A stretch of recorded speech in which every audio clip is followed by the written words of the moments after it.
Marilah kita berdoa bersama-sama. Bapa kami yang berada di dalam surga, terpujilah nama Tuhan. Karena kami sebagai umat-Mu telah datang di hadirat Tuhan untuk belajar tentang sabda hidup kekal yang Engkau akan berikan kepada kami. Terima kasih ya Tuhan atas kebebasan bagi kami untuk beribadah kepada Tuhan. Oleh karena itu berkatilah pemerintah kami. Berkatilah semua anggota jemaat Gunung Muria, termasuk para tamu yang hadir ya Tuhan. Bukakan hati kami, supaya firman yang Kau sampaikan itu akan mengenyangkan jiwa kami. Kalau kami pulang nanti, kami akan ceritakan tentang kebaikan Tuhan, kasih sayang-Mu kepada orang lain. Terima kasih Engkau telah mendengar doa kami.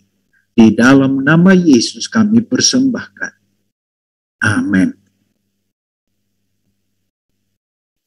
Selamat Sabat, saudara-saudariku yang ada di Jemaat Gunung Muria. Puji Tuhan kita dapat beribadah bersama-sama. Dan firman yang kita akan pelajari pada pagi ini diambil sebenarnya dari Markus pasal 4, ya.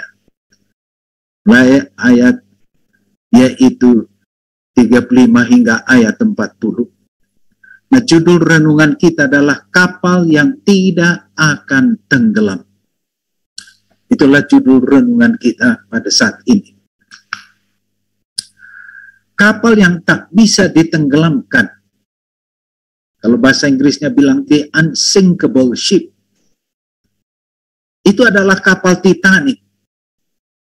Kapal yang terbesar di dunia yang dibangun tahun 1909. Dia mengambil waktu 3 tahun supaya siap berlayar. Dan itu selesai tahun 1912. Kapal Titanic ini akhirnya berangkat dari Southampton di Inggris tanggal 10 April tahun 1912. Oh, banyak yang datang mengantarkan kekasih mereka, teman-teman mereka, ya, untuk masuk di kapal Titanic yang akan berlayar ke kota New York di Amerika Serikat. Saudara tahu harga tiketnya? Itu harga tiket itu 45.000 pound sterling. Bayangkanlah itu, kalau kita dolarkan itu, ya hampir 100.000, karena itu uang dulu ya. Katakanlah dulu 100.000 dolar. Satu tiket, saudara-saudara. Ini kapal orang-orang kaya sebenarnya ya, walaupun ada orang-orang yang lain yang lebih apa. Tetapi ini kapal untuk khusus orang-orang kaya, baik yang ada di benua Eropa maupun yang ada di Inggris. Coba lihat, ini kursi malas, ini tahun 1912 ini, mewah ini saudara-saudara. Ya. Mungkin kursi juga berjemur, saya nggak tahu, untuk sinar matahari. Sudah diperlengkapi kapal Titanic ini dengan salon, ya. Mau keriting rambut, potong rambut, apa saja ada di sini. Mau keramas rambut juga ada di sini. Ya. Tempat olahraga lengkap di kapal Titanic ini. Ya. Bahkan yang mau berenang, ya, dipersiapkan kolam renang di sana. Bagi mereka yang kutu buku, yang suka baca buku atau majalah, dipersiapkan. Ini tempat untuk apa? Duduk untuk membaca. Apakah koran dan lain sebagainya. Kapal ini juga mempersiapkan ruangan dansa bagi mereka yang suka berdansa. Dan ini kamar makan, saudara-saudara. Wah, ini tahun 1912, ini mewah ini kamar makan ini ya. Itu bagaikan kapal yang sekarang ini terkenal disebut Symphony of the East. Ini kapal pesiar ya. Luar biasa. Ini sama seperti kita lihat ini hotel berbintang 5 yang terapung-apung di lautan. Ya. Coba lihat, ada 2.747 kamar lengkap dengan balkonnya di kapal Symphony of the East ini. Tempat tidurnya mewah, saudara-saudara. Ya. Ini bintang 5. Ya. Ada 10 peluncur air. Ya. Bagi mereka yang gemar, ya, termasuk anak-anak juga di sini. Ya. Semuanya dipersiapkan untuk kesenangan para penumpang kapal. Kalau mau nonton film yang terbaru, semuanya lengkap, saudara. Ya. Bahkan ada 16 restoran dalam kapal Symphony of the Sea ini. Makanan mewah. Mau makanan timur kah, makanan barat kah, ya, semua terlengkap di sana, ya. Bahkan untuk minuman yang merasa haus, tinggal tekan tombol, otomatis dia akan datang sendiri. Dan bagi mereka yang suka, ya, untuk ya, bermain-main dalam hal, ya, untuk, ya, berjudi lah kita sebut, khusus orang-orang kaya dipersiapkan di sana, ya. Jadi kapal Titanic ini mirip dengan kapal Symphony of the East, cuma ini lebih dari 100 tahun yang lalu. Ini tahun 2021, ini tahun 1912. Ada 2.227 penumpang dalam kapal Titanic ini. Yang menjalankan yaitu surat kawat adalah Jack Phillips namanya. Karena dulu belum ada HP, WA, itu tidak ada, telepon juga tidak ada. Ya, semuanya melalui hubungan komunikasi adalah melalui kawat dalam hal ini. Kebetulan ada di sana berita dari kapal lain berkata, amaran, ada gunung es sedang terapung-apung di jalur kapal Anda. Ini gunung es, saudara. Kalau lihat di permukaan air laut, tidak terlalu besar kelihatannya, tapi lihat di bawah dasar laut ini, luar biasa besar. Jadi kalau ini ditabrak oleh kapal, ya sudah pastilah tenggelam, saudara. Jadi kapal-kapal yang lalu di sana seperti kapal Baltic, kapal California, mereka tahu bahwa kapal Titanic sedang menuju, ya, yaitu kota New York atau pelabuhan New York. Mereka memberi amaran, hati-hati, di jalur Anda ada gunung es. Dan ini disampaikan kepada kapten kapal, namanya Kapten Smith. Tapi waktu dikasih kertas itu, dia bilang, aduh saya belum sempat baca, nanti jangan dulu ganggu saya. Jadi diambil itu kertas, dia kantongi. Kebetulan dia mau ke bagian dek dari kapal Titanic itu. Dan dia tidak sempat baca isinya. Kalau sekiranya diambil waktu 1 menit saja membacanya, mungkin nasib kapal Titanic sudah berubah. Tetapi itulah yang terjadi. Ya. Sama seperti zaman Lot. Ya. Pada waktu Lot mendatangi calon anak mantunya, ini kota Sodom dan Gomora mau dibakar habis. Ini ketawa ini calon anak mantu ini. Papa yang terlalu bermimpi, masih banyak mimpi rupanya, Pak. Tenang aja, Pak pulang aja. Nggak ada itu. Nggak ada itu. Ya. Itu yang dikatakan. Mereka berolok-olok, kata Kejadian pasal 19 ayat 14. Bahkan banyak orang setelah mendengarkan Yesus akan datang segera, walaupun kita punya YLDL, ya, Yesus akan datang kembali, ya, atau Yesus pasti datang segera. Sehingga orang mulai bertanya-tanya, di manakah janji tentang kedatangannya itu? Sebab sejak bapak-bapak leluhur kita meninggal, segala sesuatu tetap seperti semula pada waktu dunia diciptakan. Ya. Tapi tiba-tiba api datang dari langit, membakar habis kota Sodom dan Gomora. Jadi itulah yang terjadi kepada kapal Titanic. Mereka tidak peduli, ada amaran, dikantongi, ya, ganti dibaca. Dan pada waktu salah satu anak buah daripada Kapten Smith melihat ada benda hitam di depan, Langsung dia berteriak, itu gunung es, dia bilang. Dan setelah diperiksa melalui keker, balik, dia bilang, putar itu kapal. Nah, saudara-saudara, hanya dalam beberapa detik saja kapal Titanic dapat mengalahkan diri dari gunung es itu. Tapi mana mungkin, ya, sudah terlambat, saudara. Dan menjelang tengah malam tanggal 15 April, maka kapal Titanic itu menabrak gunung es dengan suara yang keras. Itu terjadi jam 11.40 malam, menjelang tengah malam. Segera air masuk ke dalam kapal, mengisi sampai ke bagian dek dari kapal. Saudara-saudara, semua jadi panik. Bahkan berita kawat yang terakhir yang sempat dikirimkan kapal Titanic dituliskan, kapal Titanic sudah mulai tenggelam saat ini. Saudara tahu siapa-siapa yang ada di kapal itu? Orang Yahudi yang paling kaya di dunia, namanya Benjamin Guggenheim, ada di dalam. Nah, pada waktu ini awak kapal mengetok pintu kamar, katakan, Pak, Bu, segera buka pintu, ini pakai dulu di pelampung.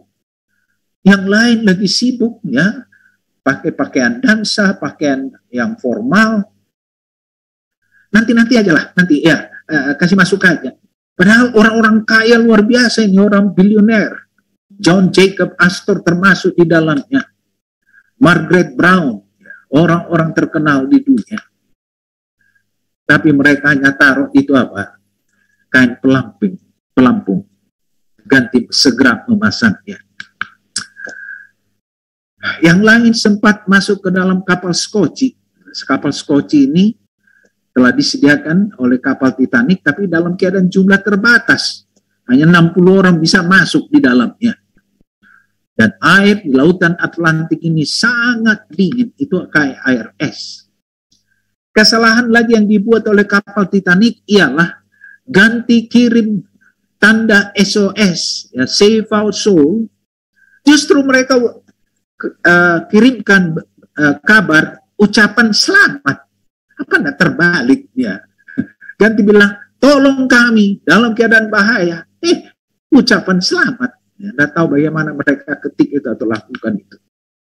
Ada 7 band dalam kapal Titanic. Salah satu nyanyian atau lagu yang dimainkan dalam kapal Titanic ini oleh band ini adalah Hampir Terbujuk, Hampir Lalu. Nah, kapal Titanic ini nih, begitu dia terbelah dua, pecah, dia tidak langsung masuk tenggelam ke dasar laut. Dia perlahan-lahan, ya. Itu sebabnya waktunya kurang lebih 2 jam sekian menit. Ya. Tetapi orang di dalam sudah panik, berlompatan ke laut. Dan mereka yang masuk ke dalam laut, kalau tidak ada kapal Skoci, mereka akan mati ketinggian. Dan kapal Titanic akhirnya tenggelam pada jam 2 pagi, 2:05 pagi putra. Hanya 710 orang selamat. 2/3 lainnya, yaitu 1.512 penumpang, semuanya tewas di laut. Inilah sebagian peninggalan yang diketemukan di dasar lautan Atlantik dekat kapal Titanic. Ya, ini potretan ya tentang sekarang posisi kapal Titanic di dasar lautan Atlantik. Kalau ada yang mau jalan-jalan lihat kapal ini boleh, tapi biayanya per orang $56.000 satu orang untuk numpang kapal kecil ini ya masuk ke dasar laut. Nasib bumi kita ini bakal seperti kapal Titanic. Tapi bukan lagi ke dasar lautan air, tetapi lautan api. Itu sudah dinubuatkan oleh Alkitab. Karena dunia sekarang ini sudah dipenuhi oleh polusi, ya. Temperatur di dunia semakin lama semakin panas, saudara. Itu sebabnya iklim kita tidak lagi normal, saudara-saudara. Seharusnya ini sudah musim hujan bulan Oktober, karena biasanya mulai bulan September, ya Oktober yang ada berbernya itu biasanya musim hujan itu. Ini sekarang rasanya dingin kalau seperti di Bandung ini, apalagi di Unai, ya kadang-kadang panas, ya. Tapi di tempat lain panasnya luar biasa, sehingga api sedikit aja menyala, terus menyebar. Ada tempat lain jadi kering, nggak bisa ditanam tanaman apapun. Ya. Bahkan kita lihat di negeri yang lain, banjir luar biasa. Banyak yang belum pernah terlihat di sana. Orang jadi korban, baik harta dan jiwa. Tsunami, ombak raksasa, menimpa beberapa tempat di dunia ini. Gempa bumi. Mau kemana? Habis semua harta ludes. Dan kalau ini menimpa kita, apa kita sudah siap? Saudara, kita sekarang beribadah aja melalui virtual, ya, melalui Zoom. Bahkan walaupun sekarang sudah mereda kelihatan ini pandemi COVID-19, tapi dikatakan ada 3 varian virus yang baru, yang mungkin lebih ganas akan datang. Dan inilah berita tiap hari yang kita dengar, saudara-saudara. Apakah perasaan saudara dan saudari dan saya semakin khawatir, semakin takut melihat kondisi dunia ini? Pertanyaan, apakah ada kapal yang tidak akan tenggelam walaupun dunia ini akan binasa? Itulah pertanyaan banyak orang dewasa ini. Apa ada kapal yang tidak bakal tenggelam? Puji Tuhan, Yesus berkata, di luar aku, kamu tidak dapat berbuat apa-apa. Yesuslah bahtera kehidupan itu. Dialah satu-satunya kapal yang bisa kita tumpangi bersama. Di mana kita akan mendarat di pelabuhan yang semawi yang ada di surga. Yesus inilah yang kita harus cari dan dapatkan dia. Nah, satu kali Yesus setelah sepanjang hari dia bekerja, melayani orang banyak, mengajar, menyembuhkan banyak orang sakit dan seterusnya. Hari sudah mulai sore, sebelum malam, dia katakan kepada murid-muridnya, mari kita menyeberang ke seberang. Dan dia minta supaya orang banyak pulang ke rumah mereka masing-masing. Dan mereka punya perahu menuju bagian selatan dari Danau Galilea, hendak beristirahat. Nah, pada waktu itu Yesus sedang tidur di buritan di sebuah tilam. Itu dicatat dalam Markus 4 ayat 38. Jadi mula-mula keadaan Laut Galilea tenang, teduh untuk sementara. Dan murid-murid sementara mendayung perahu itu, dan Yesus karena sudah letih, sudah capek, dia tertidur lelap. Lalu mengamuklah taufan yang sangat dahsyat. Dan ombak menyembur masuk ke dalam perahu. Sehingga perahu itu mulai penuh dengan air. Semua jadi panik. Semua ketakutan. Air sudah masuk ke dalam perahu. Mereka coba membuang air itu dari dalam perahu. Apabila nyawa terancam oleh kematian, maka tidak ada lagi gunanya uang, harta, gelar, jabatan, bahkan anak yang banyak, karena semuanya itu tidak dapat dibawa ke alam baka. Ingatlah itu. Jadi barang aja dibuang dari kapal kalau ada, supaya kalau boleh kapal ini bisa terapung-apung. Akhirnya mereka sudah putus asa. Semua cara mereka telah lakukan, tapi kelihatannya tidak berhasil. Akhirnya murid-murid ini membangunkan Yesus dan berkata kepadanya, Guru, engkau tidak peduli kalau kita binasa. Nah, saudara, ini pernah kita teriakkan kepada Tuhan. Tuhan, apakah Tidak peduli anakku kena penyakit, suamiku sudah di PHK-kan, adikku telah meninggal dunia karena COVID-19, dan seterusnya dan seterusnya. Apakah kita berteriak seperti itu kepada Tuhan? Apakah engkau tidak peduli?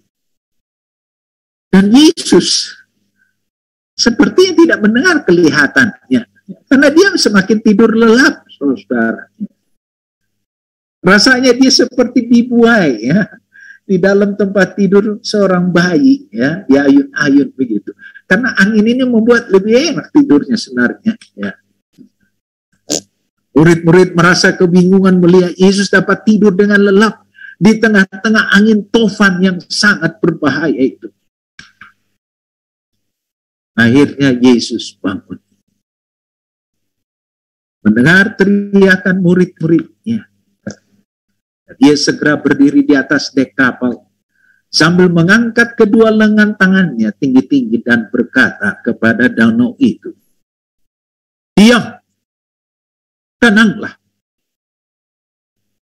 Kalau dalam bahasa Ibrani cuma satu kata saja yang Yesus ucapkan, yaitu Shalom. Itu saja.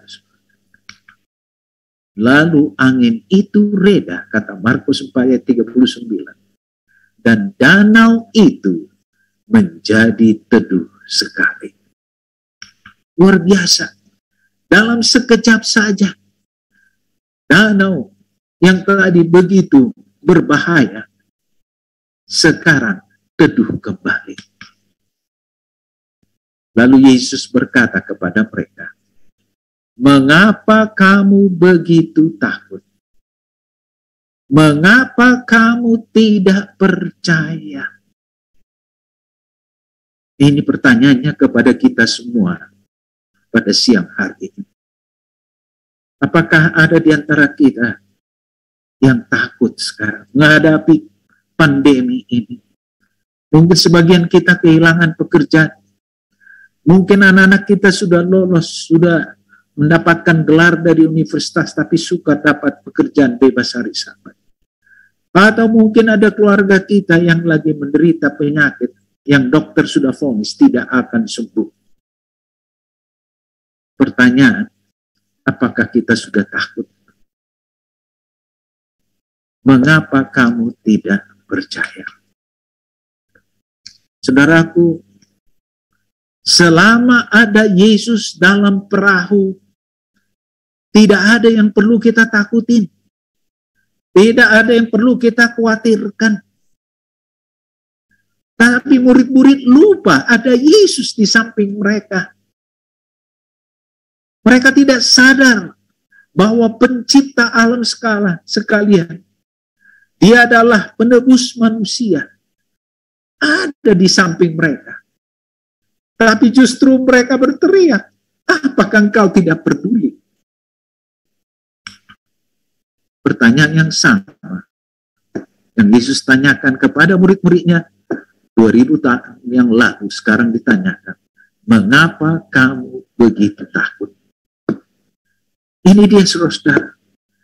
Saya sendiri melihat ada orang-orang Advent tidak mau divaksinasi. Katanya ini berbahaya, tidak boleh. Kita akan dapat nanti angka 66. Bingung saya, kenapa? Takut, ya. Masuk nanti angka binatang itu. Saudaraku, nah yang kita perlu takutin di dalam hidup ini. Kita coba pelajari mengenai Musa dalam kelas sahabat tadi. Nah ada yang perlu ditakutin.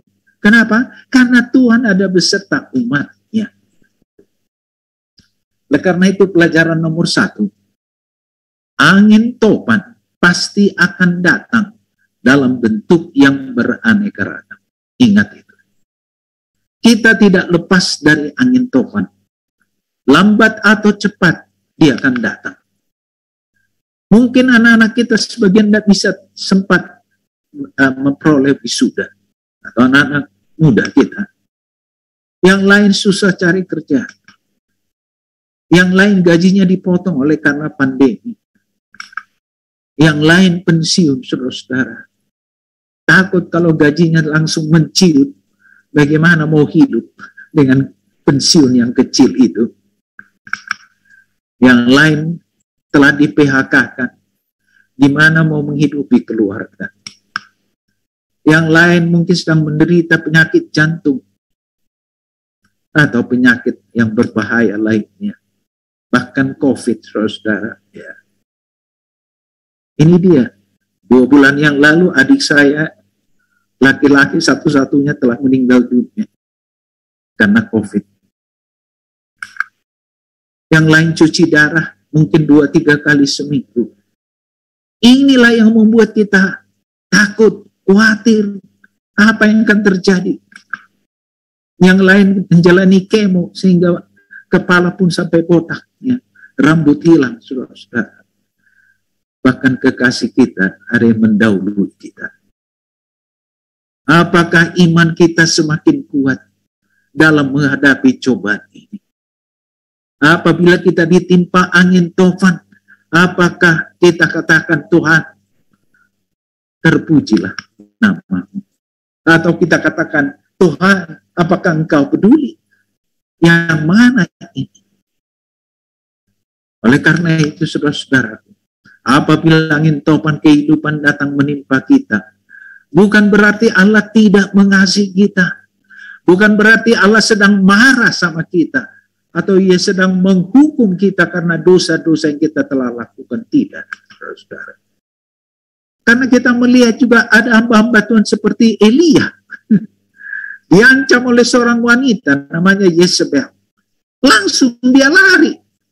Karena dia sudah begitu capek berlari dan berlari. Apa dia katakan setelah dia duduk di bawah satu pohon?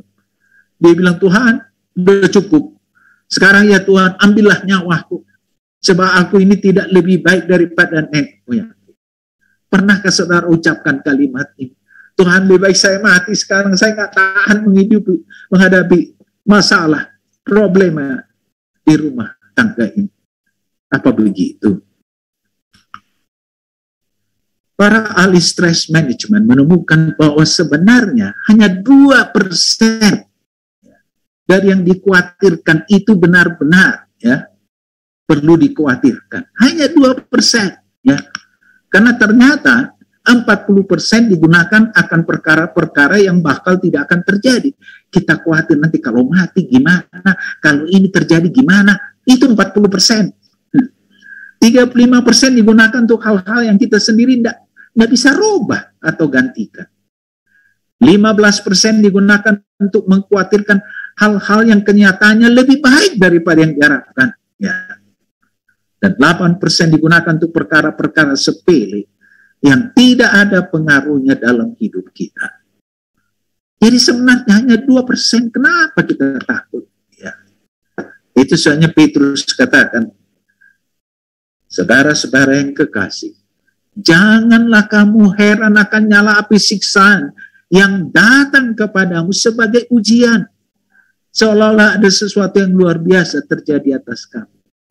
Jadi apapun masalah yang Bapak dan Ibu hadapi sekarang ini, itu adalah ujian iman, saudaraku. Tuhan mau supaya iman kita bertumbuh, bertambah kuat dalam menghadapi angin topan. Pena Inspirasi menuliskan, Allah selalu menguji umatnya dalam dapur api kesusahan, agar mereka menjadi yang teruji dan kuat, sehingga mereka dapat dimurnikan dari segala kejahatan. Tuhan sudah mau segera datang, dan Dia mau membawa anak-anaknya yang sudah teruji, yang sudah dimurnikan. Itu sebabnya Dia izinkan kita menghadapi kesulitan di sana-sini dengan janji bahwa Allah tidak akan tinggalkan kita. Masih ingat mengenai Abraham, waktu Tuhan katakan, Abraham, korbankan anakmu satu-satunya itu di atas gunung Moria. Abraham stres, tetapi dia adalah seorang penurut. Ya Tuhan, dia bilang. Dan dia sudah pasrah. Tuhan kehendak, walaupun saya tidak ngerti kenapa ini terjadi. Dan waktu dia angkat itu pisau belati, ya, yang begitu tajam. Dia mau tancapkan pada leher anaknya. Baru Tuhan katakan, tahan, jangan lakukan. Karena sekarang saya tahu bahwa kamu telah menyerahkan anakmu yang tunggal kepada. Ini dia saudara. Tuhan mau menguji kita sejauh mana kita percaya akan janji Tuhan. Pelajaran nomor 2, Yesus pasti akan meredakan angin topan. Sebab dalam 1 Petrus 3:12 dikatakan, sebab mata Tuhan tertuju kepada orang-orang benar. Itu kepada saudara dan saudari dan saya. Dan telinganya kepada permohonan mereka yang minta tolong. Jadi setiap kali saudara memohon pertolongan ke surga, telinga Tuhan itu besar untuk mendengarnya.